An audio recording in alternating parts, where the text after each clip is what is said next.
Women who went missing in Odisha in the last 5 years 36,000. Number of settler homes to be built and occupied in West Bank 974. Number of police officers arrested in Bangladesh 41. United Nations appeal for Sudan crisis aid in 25 $6 billion, and investment proposals received by the West Bengal's tourism sector 5,600 crore projects. How did a DDoS attack cripple Kaveri 2.0? What happened to the Kaveri 2.0, the web-based portal which streamlines property registrations in Karnataka? How does a distributed denial of service attack operate? How can a company or firm protect themselves against such kind of cyber attacks? Was a social media platform X also a victim or DDoS attack?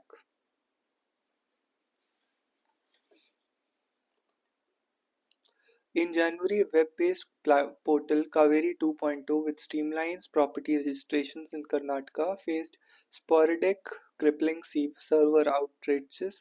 On investigating the outage, the Revenue Department and E-Governance Department concluded that it was not due to technical glitches but a motivated distributed denial of service attack. Kaveri 2.0, which was launched in 23 to reform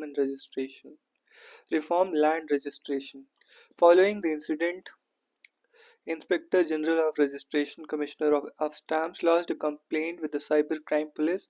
The Cybercrime Economic Offences Narcotics CEN police registered a case under the IT Act 2000 against unidentified miscreants. The Kaveri 2.0 faced some performance issues during December 24. Upon analysis and input from the Center for Smart Governance, it was found that these issues caused by malicious DDoS attack using automated tools or bots. A DDoS attack is a malicious attempt to disrupt the normal functioning of a targeted service network by overwhelming it with a flood of internet traffic. Unlike a denial of service attack, which typically involves a single source, a DDoS attack leverages multiple compromised systems, often infected with malware, to generate the traffic. These compromised systems are collectively known as a botnet. Such attacks may be aimed at saturating bandwidth of a particular site, exploiting weaknesses in the network protocol stack, or targeting specific weaknesses in applications or services. DDoS attacks can lead to service downtime, which render services unavailable, leading to a disruption or potential loss of revenue. While the DDoS attacks do not directly steal data, they can be used as a distraction while other forms of cyber attacks such as data breaches are executed. Organizations that fall victim to DDoS attacks may suffer reputational damage as customers and partners question their ability to protect against cyber threats. The Kaveri 2.0 portal experienced performance issues in December 24 and 25. Fake accounts were created and entries were made into database using these accounts, overwhelming the system. The attack involved 62 email accounts originating from 14 IP addresses, highlighting the distributed nature of the attack. In January 25, experienced performance issues in December 25. Fake accounts were created and entries were made into the database using these accounts, overwhelming the system. Attack involved 62 email accounts originating from 14 IP addresses, highlighting distributed nature of the assault. Fake accounts were created and entries were made into the database using these accounts. In January 25, similar attack occurred with extremely high traffic observed from the citizen side users for encumbrance certificate searches, which was 8 times more than usual. At one point, the portal received 6.2 lakh requests in just 2 hours from malicious users using random keywords to perform searches. The surge in traffic crippled the portal, reducing the number of registrations. To protect against DDoS attacks, organizations implement advanced traffic filtering mechanisms to distinguish between legitimate and malicious traffic. Monitoring tools can help identify unusual traffic patterns and take preemptive actions. Enforcing rate limiting can control the number of requests a user can make at a given time frame, preventing the system from being overwhelmed. Bot detection technologies such as CAPTCHA challenges and behavioral analysis can identify and block automated tools or bots. Additionally, robust authentication mechanisms and regular security audits can strengthen the security of online services and prevent unauthorized access. Organizations can also work closely with cybersecurity agencies to help investigate attacks and identify perpetrators. They can share information and collaborate on mitigation strategies to prevent future attacks. This will include a dedicated team to monitor and respond to security incidents. For the user, knowing about the risk of phishing, and other social engineering attacks can prevent social account compromises. The cyber attack crippled the Kaveri 2.0 portal and registrations fell significantly on February 1 and 4, while the portal was restored on February 5.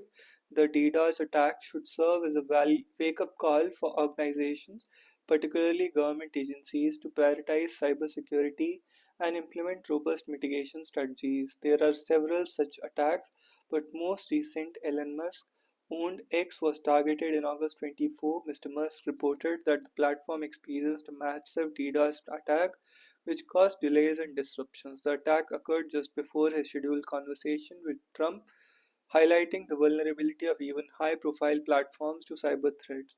In another occasion, in 2015, Microsoft owned repository GitHub was attacked by a China-based botnet. The attack specifically aimed to GitHub projects that provided tools to circumvent Chinese censorship. The attack involved injecting malicious JavaScript code into the browsers of visitors to Baidu, China's most powerful search engines, and other sites using Baidu Analytics servers. A attack is a malicious attempt to disrupt the normal functioning by overwhelming it with a flood of internet traffic. Unlike a denial of service attack, which typically involves a single source, DDoS attack leverages multiple compromised systems, often infected with malware, to generate the traffic, overwhelming it with a flood of internet traffic. What is Aravali Safari Park project? Across how many villages is the project going to be spread across, and why has the several retired Indian forest officers have written letter to Prime Minister urging him to scrap the project? The Haryana government's ambitious 3,800 hectare Aravali Safari Park project spread across Gurugram and Nu, which was one of the poll promises of the ruling Bharatiya Janata Party, is envisaged to be the world's largest safari project. However, the project has faced stiff opposition. As per the tender invited by the Haryana Tourism Department, proposed Aravali Safari project will have animal cages, guest houses, hotels, restaurants, auditoriums, animal hospitals, children's park, botanical gardens, etc. A tunnel walk with exhibits, an open-air theatre and eateries. The project has now been transferred to the Forest Department and an expert committee has been set up to oversee it. Of the total 3,800 hectares proposed in the tender, 2,500 will be spread across 11 villages in Gurugram and the remaining 1,200 in Nu across its 7 villages. The hills of the southern districts of the Gurugram and Nu are part of Haravali, the oldest fold mountain range in the world. It runs diagonally across the Rajasthan, extending from Champaner in Gujarat to southwest to near Delhi in the northeast for around 690 kilometers. It is ecologically significant as it combats desertification by checking the spread of the Thar Desert towards the eastern Rajasthan and performs the role of an aquifer with its highly fractured and weathered quality rocks, allowing water to percolate and recharge the groundwater. It is also a rich habitat to a wide spectrum of wildlife and plant species. A group of 37 retired Indian Forest Service officers have written a letter to the Prime Minister Narendra Modi seeking to scrap the project, arguing that project's aim is to simply increase tourist footfall and not conserve the mountain range. The primary purpose of any intervention in an eco-sensitive area should be conservation and restoration and not destruction.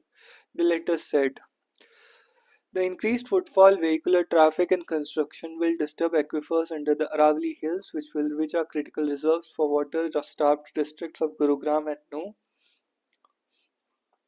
The groundwater level in the two districts has been categorized as overexploited by the Central Groundwater Board. Additionally, the location of the project falls under the category of forest, which is protected under the Forest Conservation Act 1980. Besides, Haryana has a very low forest cover of 3.6%, and therefore state needs rewilding of the natural forest and not destructive safari projects. Of the approximately 80,000 hectares Aravalli Hill area in Haryana, majority is protected under various laws and by orders of the Supreme Court and NGT. The most widespread protection of the Aravallis comes from the Punjab Land Preservation Act 1900. The special sections 4 and 5 of the Act restrict the breaking of land and hence deforestation in hills for non-agricultural use.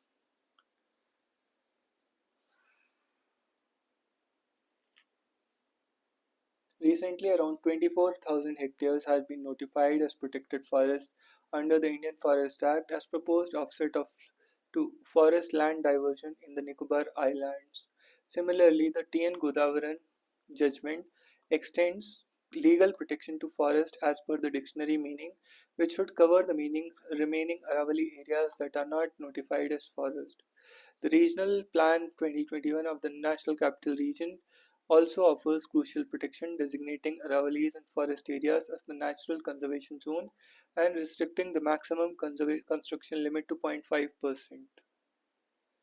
Instead of safari park, the government should declare a national park or sanctuary in the Aravalis.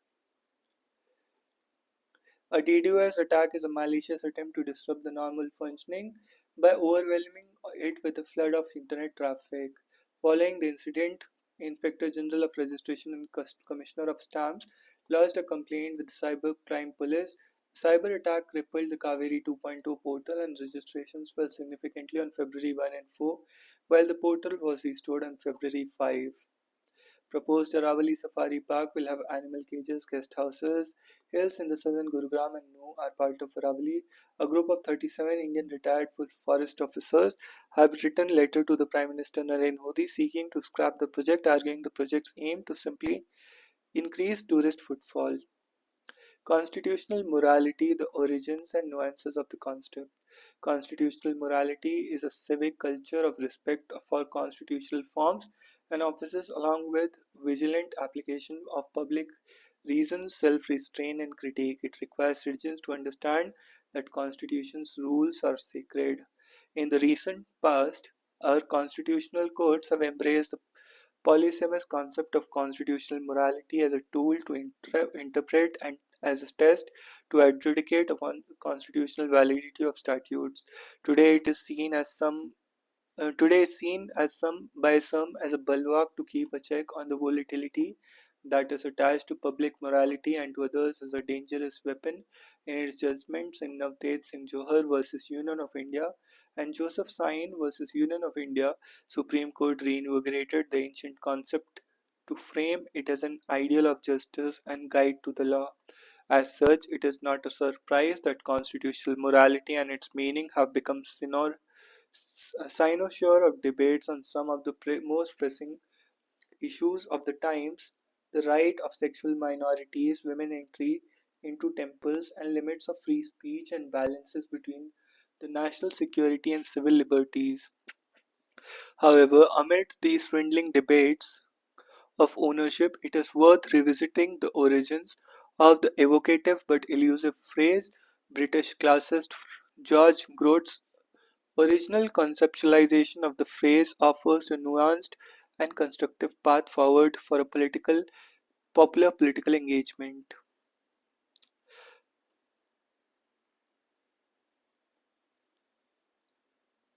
One of the most important and prolific events in the Grecian history, and the result of a rare and difficult sentiment which may have a constitutional morality. This rare and difficult sentiment was a paramount reverence for all the forms of the Constitution.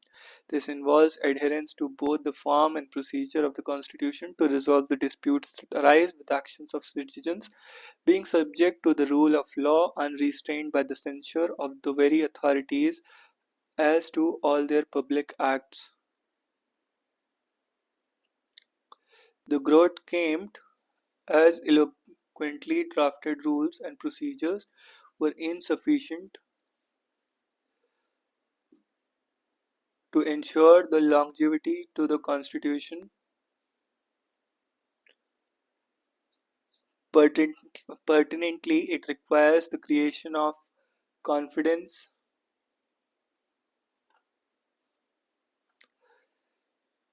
in citizens that the Constitution's rules are sacred, even those with different political views and even during heated political debates.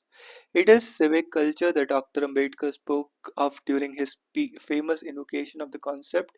In his speech, Draft Constitution delivered on November 4, Dr. Ambedkar believed that democracy in India would have to learn the ideal of constitutional morality, as it was not a natural sentiment to, to a polity and had to be established and diffused so as to ensure a free and peaceful democracy.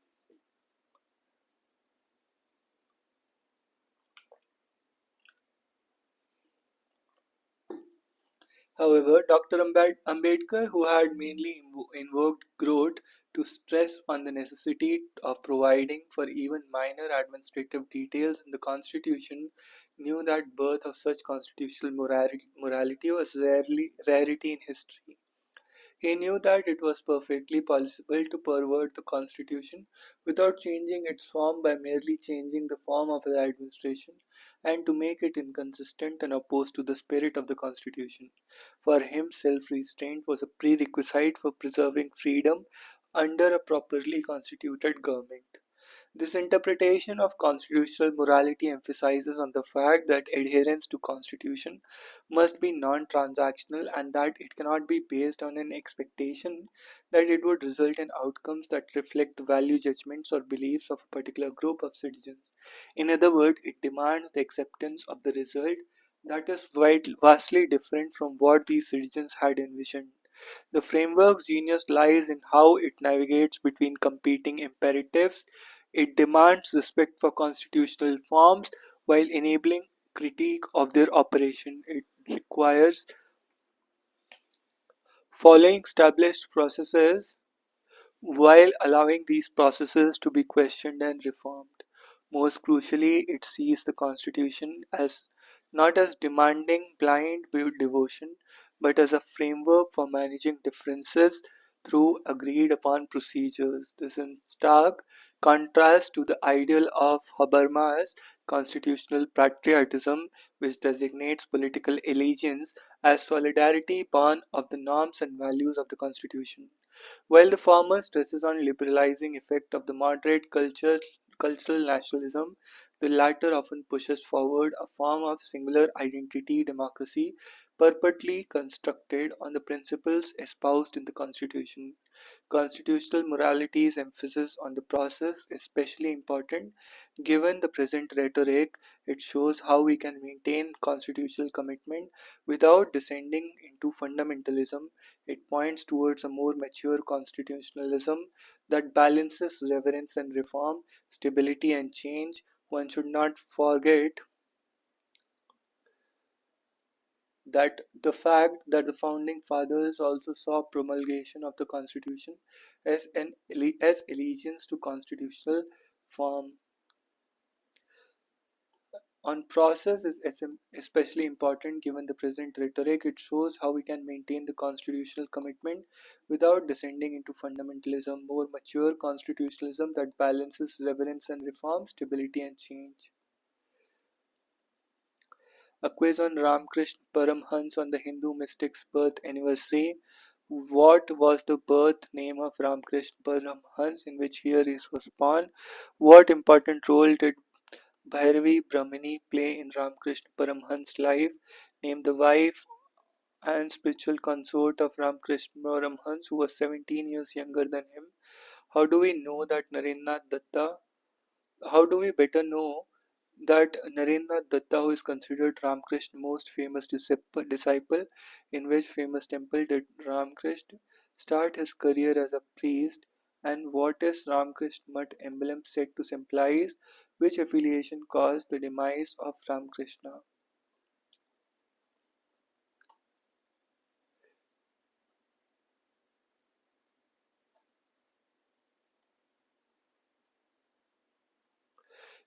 Mela and the Mili. People's safety should be prioritized over footfall at Mahakumbh. The Mahakumbh Mela that is ongoing in Prayagraj has showcased the gaping maw between the center and state's plan for such a large event and what they believe are insufficient resources to conduct it. Ahead of the Mela, Narendra Prime Minister Modi, the UP CM Yogi, and the cabinet colleagues had touted the special arrangements made for the Mela, including a surveillance system equipped with artificial intelligence to track crowds, water filters to keep the rivers clean, a makeshift town replete with hospitals and special purpose trains and buses. But they have not sufficed.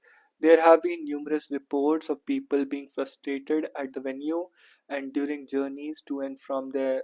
The melas under management simmering just below the surface was transformed to outright mismanagement by the deaths of the people in the crowd crush on January 29. The confused response by the Indian Railways to another crush at the New Delhi railway station on February 15 indicated the centre's unwillingness to con-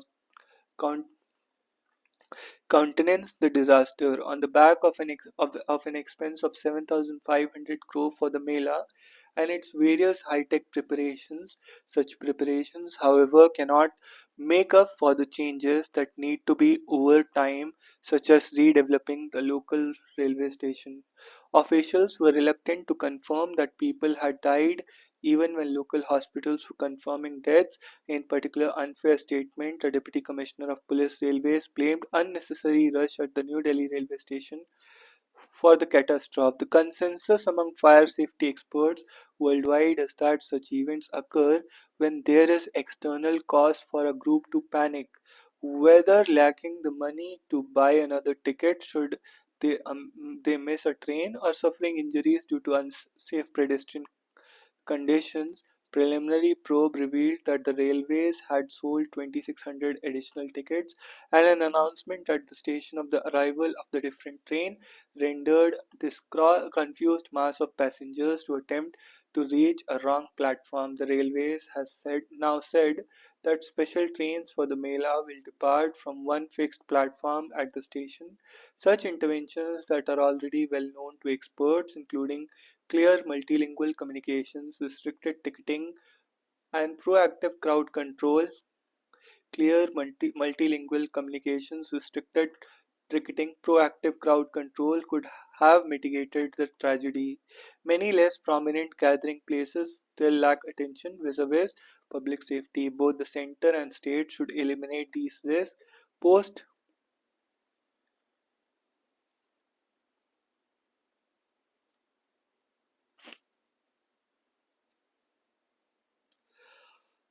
Both the center and state should eliminate these risks post haste if the centers plan to increase footfall at places of worship are not to lead a more catastrophe while encouraging spiritual tourism. The hype around the hosting 45 crore people at the Mahakumbh Mela, absurdly impossible as it sounds, should be toned down so as not to feed a political frenzy. The governments must be careful that the cost of fulfilling political aspirations is not paid in terms of human lives. End of intrigue, India and Pakistan must reach a broader consensus on sports. In a cricket calendar packed with international fixtures and domestic T20 leagues, ICC Champions Trophy has managed to endure the ODI and T20 World Cups, along with the ICC World Test Championships, remain the marquee global events, and the Champions Trophy once seemed expendable. However, the desire for ICC brand tournament almost every year, coupled with a commercial appeal, has ensured its survival. Now, the ninth edition kicks off in Karachi on Wednesday, with host Pakistan facing New Zealand. The tournament, however, was nearly derailed by the ever-present political tensions between India and Pakistan. India initially refused to tour Pakistan, jeopardizing the event, but compromise was reached. India's matches will be played in Dubai.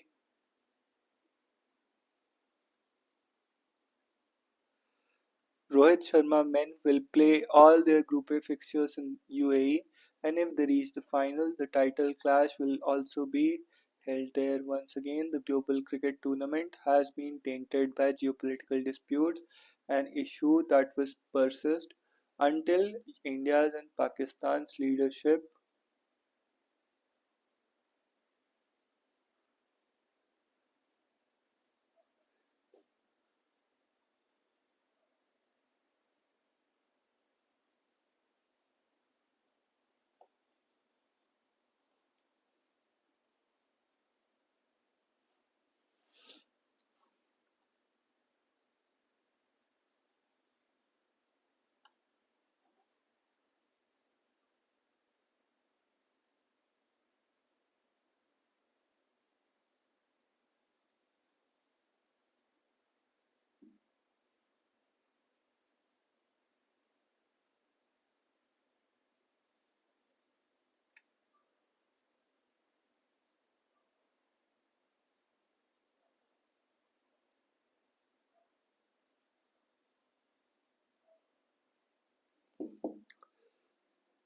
It is rather surprising that Harish Salve has taken exception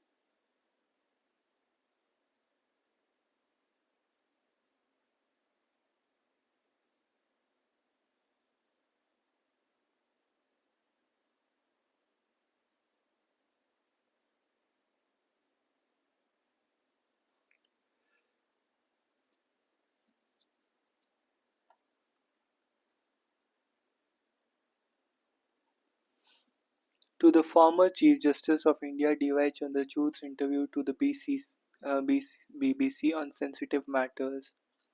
If judges are to speak only through their judgments, as Mr. Salve has said so, it should equally apply to lawyers.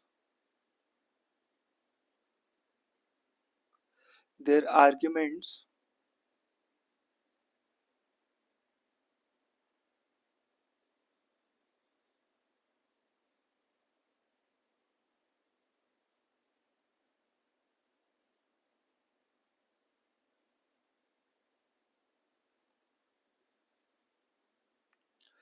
the their arguments should be confined within four walls of the court.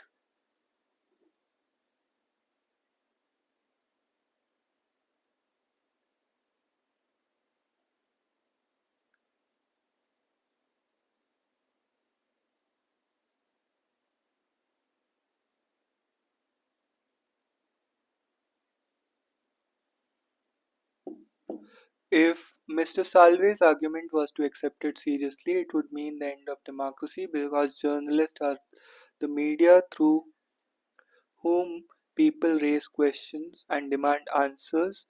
We have seen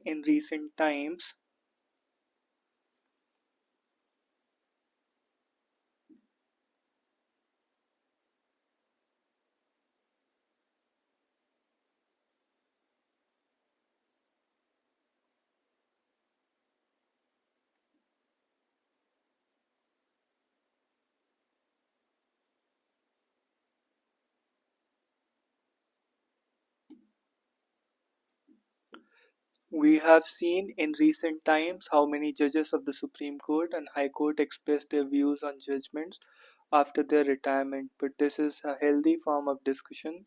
That way, many doubts are clarified, and judges also know that they are in public life.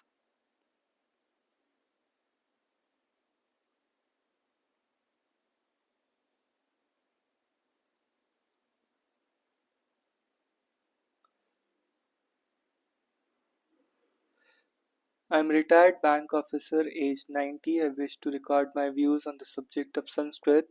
The denouncing of Sanskrit language by the particular members of parliament from Tamil Nadu is unfortunate. I do not know what MP hopes to achieve thereby. He must know that the Sanskrit language originated from Vedic times, undergoing several refinements till the time has sage Vyasa. Sanskrit has been source of knowledge in many fields, including science, medicine, physiology, musicology, to name a few.